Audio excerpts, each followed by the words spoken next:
Shalom, nagaan nagaa caalu nagaan gooftaa isiniif haa baay'atu. Obboloota koo hafuuraa kabajamoo fi jaallatamoo qulqulloota maatii Kiristoos abbootii keenya hafuuraa kutaa biyyarraa obboloota koo hafuuraa biyyoota garaagaraa kan jirtan nagaan abbaa kan ilmaa kan hafuura qulqulluu sadan tokko waaqayyo isiniif haa baay'atu. Akkam jirtu ani obboleettiin keessan hafuuraa nagaa kooti kallattii kamirraanuu Kiristoosidhaaf galanni haa ta'u. Samadda nagaa keenya ta'ee kallattii hundumatti nu eegee guyyaa kana nuuf kenne maqaan isaa bara baraan kan eebbifame haa ta'u. Ameen. Yeroo kana keessa immoo kanan qabadhee isin gidduutti mul'adhe walaloo gabaabduudha. Tun gara walaloo kootti hin darbiin akkas jedha wangeela Yohaannis boqonnaa 16 lakkoofsa 33 akkas jedha nan dubbisa. Anatti qabamtanii nagaa akka argattanii fi ani karaa hundumaa isinitti hima. Biyya lafaatti rakkina qabdu garuu jabaadhaa ani biyya lafaa mo'eera jedha. Ameen haleluuyaa. Gara walaloo koottan isin dabarsaa adaraa keessan gurra keessan sakandii tokko naaf dargisaa.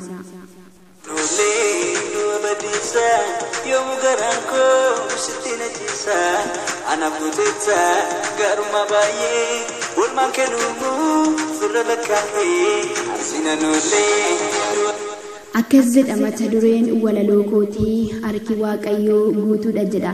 Harki waaqayyoo guutuudha dhugaa bu'aa amanamaadha innoo wallaalootayyuu beektota taasisaa lafa onaa waamee gurguddootaan qixxeessa eenyu kana akkasaa eenyu kan akkasa yomu garanko sitina jisa anabuteta garuma baye ulman kenumu suralakahe yomiyusi Yesus jennaan waan hundaa koo gooftaa jennaan wabii koo ati qajeelaadha waaqa koo eeyyen ati qajeelaadha wabii lubbuu kootii ati amanamaadha gooftaa koo ati amanamaadha gooftaa koo Sutuna falma rugago laleketu na farfachisa isagna gote atlabsa wakufu datenjirate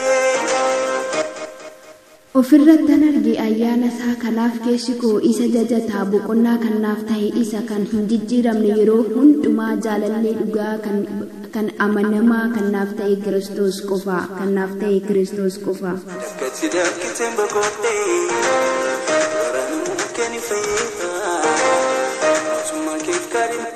Otoon taa'ee boo'uu na arge ijjisaa otoon taa'ee gadduu naaf erge ayyaana isaa maaloo sin kadhadha waaqa koo maaloo sin kadhadha waaqa koo.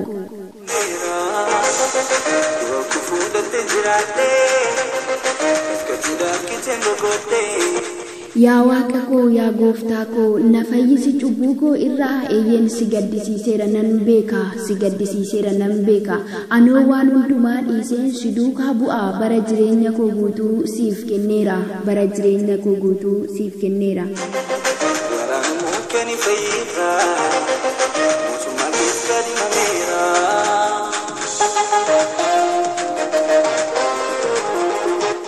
Haalli mijatus mijachuu baatus ani sin waaqessa waaqa koo kana gochuudhaaf ani humnan qabu na qabi harka koo maaloo na qabi harka koo maaloo na qabi harka koo.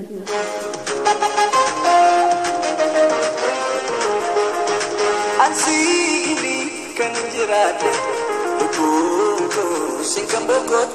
maaloo na qabi harka koo danda'ee na deemu qubaa koo si duukaan bu'aa na qabi harka koo gooftaa koo sitti na amanadha bara jireenya koo biyyi lafaa mijatu duubaan nama butaa biyyi lafaa mijatu duubaan nama butaa.